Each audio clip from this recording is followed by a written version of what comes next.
This one has been taking me a little while, so that's why I've been, well, it's been why I've taken ages to get these videos up. But I thought I'd do, might as well show what I've got so far, make it a work in progress video. So make this on a part 1, part 2, probably the last part of this one.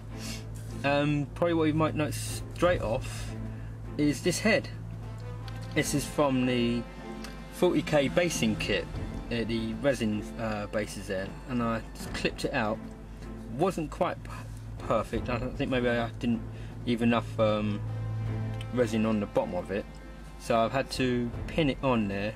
You might just see a glint of that paper clip in there at the neck, so I'll use a bit of green stuff in there just to build it up. And yeah, so I had to do a bit of sculpting, a bit knife, nick away bits and bobs. And so this is going to be the Jammiah. This is my proper combat engineer, and I had two ideas, because they're partly because the tool army.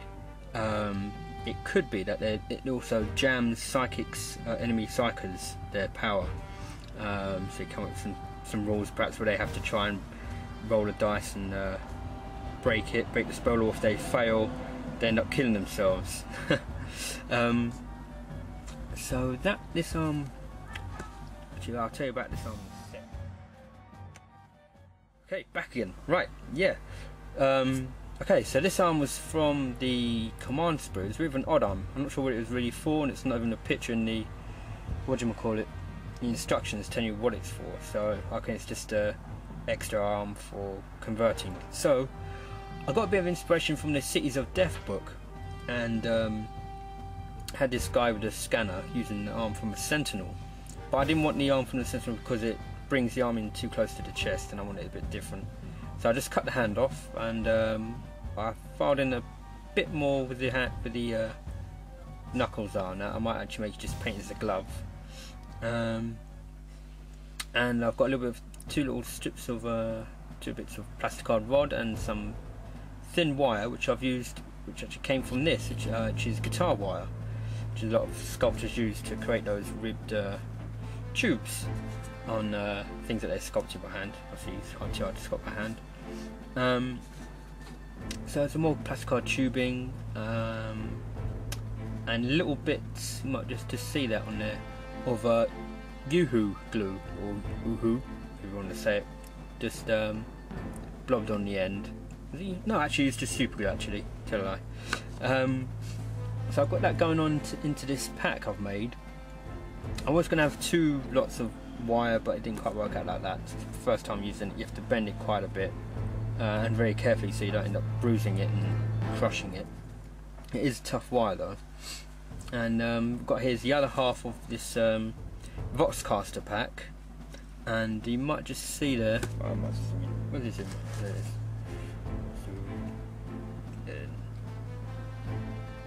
Yeah, that was from oh yeah, the Voxcaster aerial. There's like this kind of a meter kind of thing there, so I sliced it off. Actually I made a had a bit of accident slicing it, and it sort of sliced in two, so I had to use the plastic roll to stick them together, and do like that. There's some dust on there. So that has a bit of detail. And on the bottom there I've used a strip of plastic card and little rods of plastic card rods, and then stuck it on there afterwards.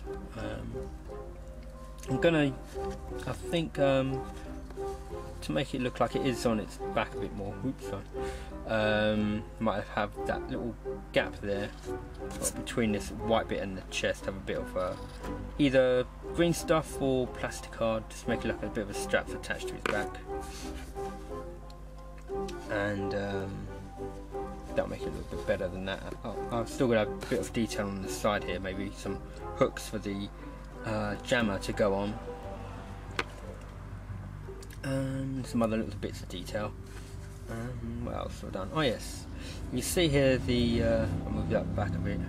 Is that going to focus? Yeah.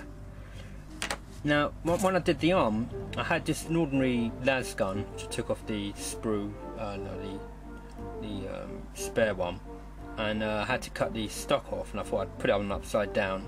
So this arm had a pistol, las pistol on it, that was from the command sprue there, and put it on. I thought I'd put it upside down, make it a bit different. But the gun, it was really, originally it was too long. I thought it was going to be okay because of the pose, because it wasn't touching the floor, but I could just see it being, the paint being scraped off of it eventually. So I've shortened down the gun quite a bit, and very carefully sort of cut the barrel off and a little stud underneath the barrel, and placed it on the end. So you've got still part of the Aquila there and a bit of skull, and had to replace the, what's the name, little nubbin thing on the end there with a bit of rod, plasticized rod.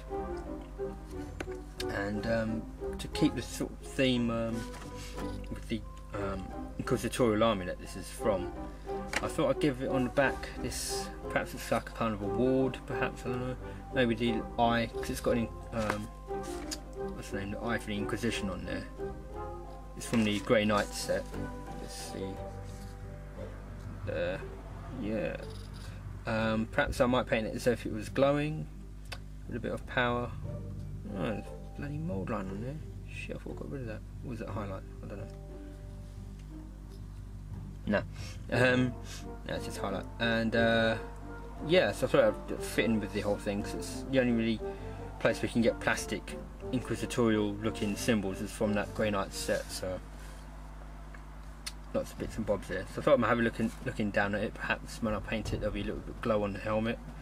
And I'm not sure, perhaps maybe it's up to the viewer to decide. It could actually be perhaps a woman, or perhaps it's a helmet from a guardsman that's saved, maybe saved a sister of battle, and maybe he didn't, so maybe he's wearing the helmet as a penance or something, or maybe it's a sisters of battle who end up being drafted into the joining the Inquisitor, my Inquisitor Radstein, when I get round to build him. That's what he'll be called, Radstein.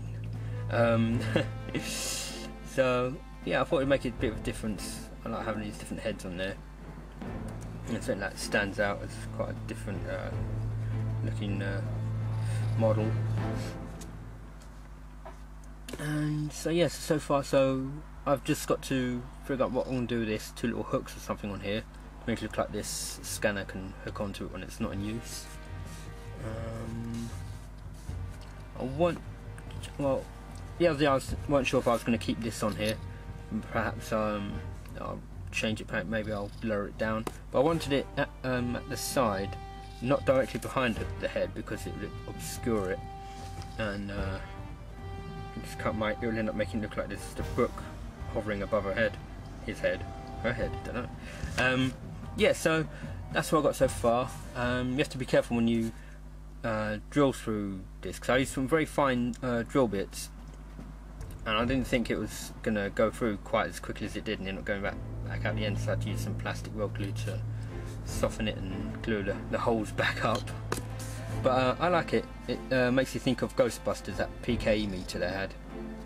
So that's my signal jammer. The next one I'll be building, when I get around to finishing this one, will be a geezer with smoke grenades. So I'm not sure what pose I'm going to use for that, or what I'm going to make. That's the other thing I was going to think of using with this. Sorry, was I thought I was going to finish then. A servo skull.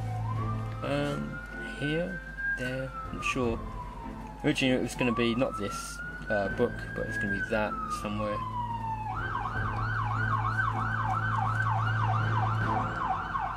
That's what you get when you live across the road from a sodding police station. Sorry about that.